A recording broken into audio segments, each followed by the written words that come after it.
তওবা করবেন কিভাবে? তিন ভাবে। তিন জিনিস একসাথে হলে তওবা হয়।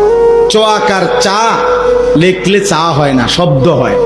চা পাতা চিনি পানি একসাথ করলে চা হয়। ছয়কা চা লিখলে কি হয় না? চা হয় না, চায়ের শব্দ হয়। তওবা তওবা করলে তওবা হয় না, তওবার শব্দ হয়। তিন জিনিস একত্র করতে হয়।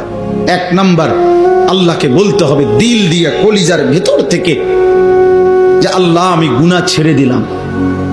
দুই, আর করব না মালিক, আমি ওয়াদা দিলাম। তিন, আমি লজ্জিত মাওলা, আমি মাফ চাইলাম।